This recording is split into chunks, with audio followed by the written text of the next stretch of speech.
اچھا، تو آج کل ایک سوال یہ بھی کیا جاتا ہے کہ اس کائنات کو بنانے والا کوئی خالق موجود نہیں ہے، کوئی خالق نہیں ہے اس کائنات کا، کیونکہ اگر کوئی خالق موجود ہوتا تو اس کے وجود پر کوئی ثبوت ہوتا، جب ثبوت نہیں ہے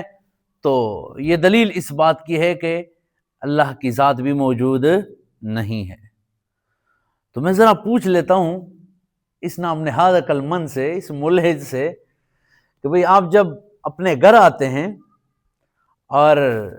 گھر کے دروازے سے داخل ہوتے ہیں تو کیا کبھی آپ کی عقل نے یہ سوچا ہے کہ یہ گھر خود بخود بنا ہے؟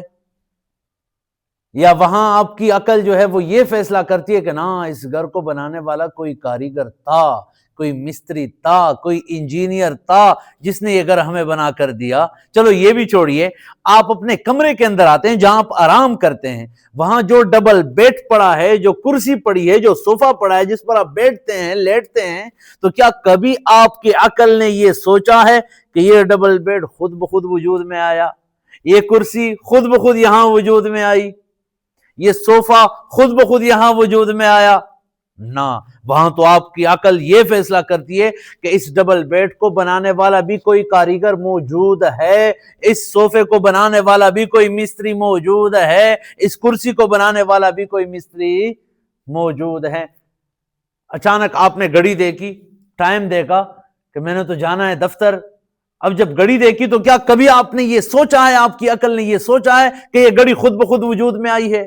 نہ، یہاں بھی آپ کی گھڑی اور آپ کا یہ عقل یہ فیصلہ کرتی ہے کہ یہ آپ کی گھڑی بنانے والا کوئی ضرور موجود ہے جس نے یہ گھڑی بنا کر دی ہے۔ یہ بھی کبھی سوچا ہے آپ کی عقل نے کہ یہ سوشل میڈیا جو میں استعمال کر رہا ہوں، مختلف ایپس استعمال کر رہا ہوں، یہ کمپیوٹر اور لیپ ٹاپ استعمال کر رہا ہوں، یہ موبائل استعمال کر رہا ہوں، کیا یہ تمام چیزیں خود بخود وجود میں آئی ہیں؟ یا کوئی تا بنانے والا جس نے ان تمام چیزوں کو بنایا اور پھر جا کے ہمیں ان سے فائدہ اٹھانے کا موقع مل رہا ہے؟ جب دنیا کے اندر یہ چھوٹی چھوٹی چیزیں بغیر بنانے والے کے خود وجود میں نہیں آ سکتی تو یہ کائنات کا یہ نظام، یہ زمین اور آسمان بغیر بنانے والے کے کیسے وجود میں آئے؟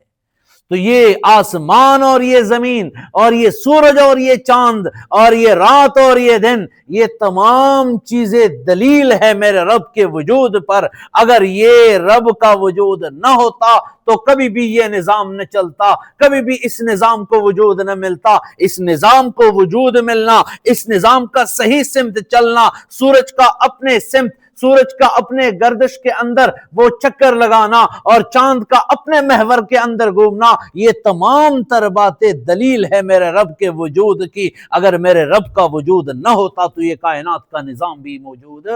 نہ ہوتا۔ جب آپ کی ایک گڑی بغیر پیدا کرنے والے کی وجود میں نہیں آتی، آپ کا ایک موبائل بغیر بنانے والے کے وجود میں نہیں آ سکتا، آپ کا ایک ڈبل بیڈ بغیر کاریگر اور مستری کے وجود میں نہیں آ سکتا، تو اتنا سارا کائنات اور اس کائنات کی تمام تر چیزیں یہ بغیر بنانے والے کے کیسے وجود میں آئی؟ تو معلوم ہوا آپ کی عقل یہاں پسل گئی ہے، آپ کا جو عقل ہے وہ یہاں فراڈ کر گئی ہے، یہاں دھوکہ دے گئی ہے، یہاں تلبیس سے کام لے گئی۔